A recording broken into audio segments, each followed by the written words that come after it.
नमस्कार मित्रांनो, कसे आहात? मी आपला वकील मित्र ॲडव्होकेट कैलास नाईक. आपल्या सर्वांना माहीत आहे की बऱ्याच वेळा हद्दीचे वाद असतात आणि त्या हद्दीच्या वादाच्या अनुषंगानं आपण आपल्या मिळकतीची मोजणी करतो. मोजणीच्या अनुषंगानं लगत शेतकऱ्यांना नोटिसा दिल्या जातात आणि जे गटातील शेतकरी असतात, जे सातबाराच्या उतार्यावर गटाचं विभाजन झालेलं असतं, तर त्या विभाजन झालेल्या शेतकऱ्यांना सुद्धा नोटिसा दिल्या जातात.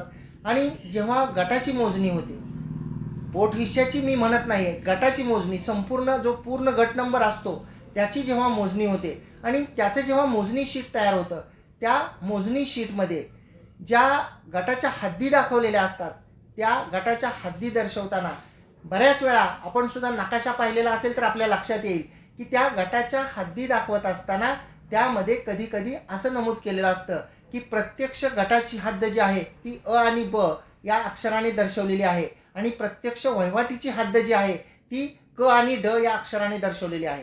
परंतु गटाची हद्द ही वेगळी असते आणि त्या धारकाच्या वहिवाटीची हद्द जी आहे ती वेगळी असते.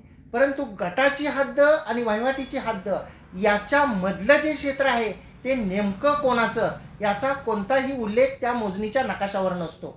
मग ते क्षेत्र नेमकं आपल्या लगत शेतकऱ्याच्या ताब्यामध्ये असतं.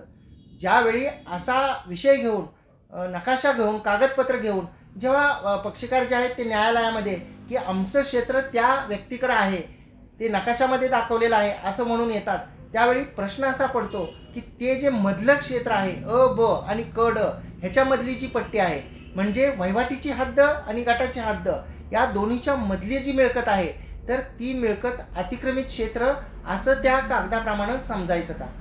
तर तसं समजता येत नाही.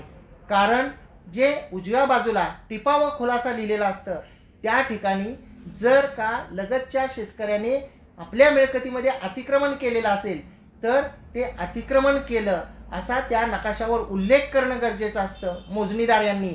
आणि तो अतिक्रमणाचा भाग जो असतो तो लाल रंगाने अधोरेखित करणं, त्याचं क्षेत्र नमूद करणं, या सर्व गोष्टी आवश्यक असतात.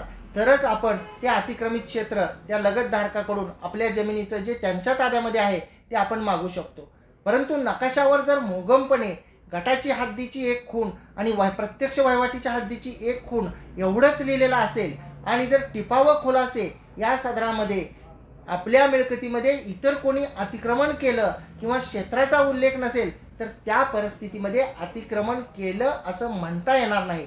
त्यामुळं आपली मोजणी झाल्यानंतर जर नकाशा जर तशा पद्धतीचा तयार झालेला असेल, तयार मोजणीदार करत असतील, तर आपण त्या मोजणी अधिकारी यांना विनंती करा की आपण गटाची हद्द तर दर्शवलेली आहे, तसंच आपण प्रत्यक्ष वहिवाटीची हद्द दर्शवलेली आहे, हे मधलं जे क्षेत्र आहे दोन्ही रेषांच्या मधलं, तर ते क्षेत्र नेमकं कोणाच्या ताब्यात आहे हे आपण स्पष्टपणे मोजणी नकाशामध्ये दाखवा. यामुळं जे भविष्यकाळामध्ये तंटे होणार आहेत, कारण कागदोपत्री अतिक्रमण तुमच्या जमिनीमध्ये झालेलं आहे हे दिसून येत नाही आणि प्रत्यक्षपणे तर ते क्षेत्र लगत शेतकऱ्याच्या ताब्यामध्ये आहे. अशा परिस्थितीमध्ये तुम्ही न्यायालयामध्ये जरी आलात तरी ते क्षेत्र हे अतिक्रमित क्षेत्र आहे हे सिद्ध करू शकणार नाही.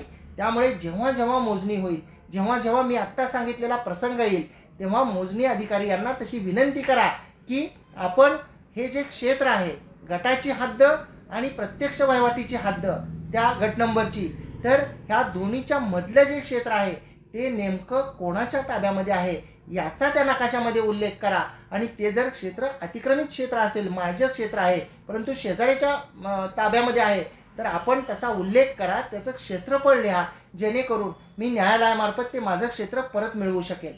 तर मोजणी झाल्यानंतर आपण ही गोष्ट आवर्जून लक्षात ठेवावी, जेणेकरून भविष्यकाळामध्ये जे आहे ते शेतकऱ्यांमध्ये, लगत शेतकऱ्यांमध्ये जे वाद उपस्थित होणार आहेत तर ते वाद काही प्रमाणामध्ये कमी होतील, ही नकाशावर सुस्पष्टता आली तर.